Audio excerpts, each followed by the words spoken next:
The Petes hosted Barrie for a Thursday night clash at the Mem Centre on January 2nd. Peterborough was looking for their third straight win to kick off the second half of the season.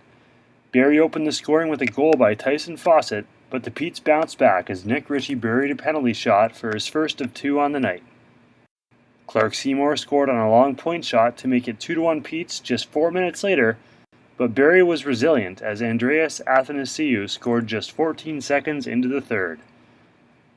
Peterborough scored 2 straight goals in the frame, though, as McDonald buried a one-timer against his old team, assisted by Michael Clark, as well as Colts draft pick Brandon Devlin.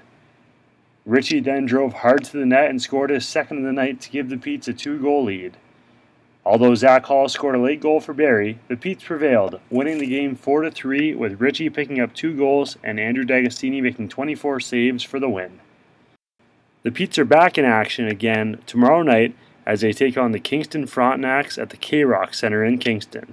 They'll be home again next Thursday against Belleville. Here are the post-game comments. David, maybe some second half successes, deja vu from last year? Can't help but feel that way right now.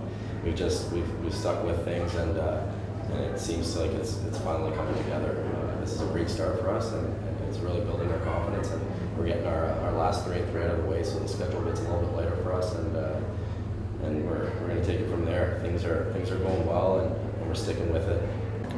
Extra pump for this one. You seem to really like that goal you scored, and it was a game winner until late.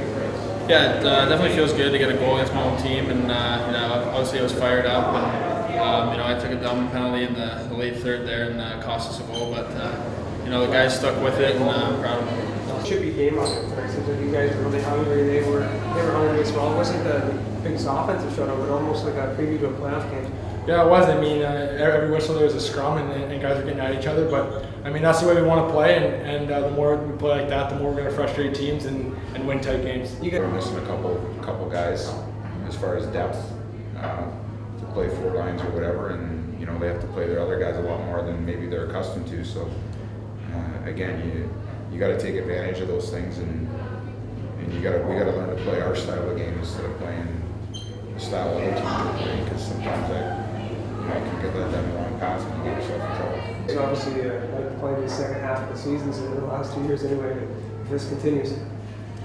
Well, if this continues, yeah, I'd say yes, but again, it's still early in the second half of the season. But I really believe the break does a lot for players, both for the older guys to re-energize and get going, and for the younger guys to where they're not accustomed to the schedule, and now they know the rigors of it, and they prepare maybe a little different in the second half. And again, we're going to need all 20 guys every game to be going in that same direction.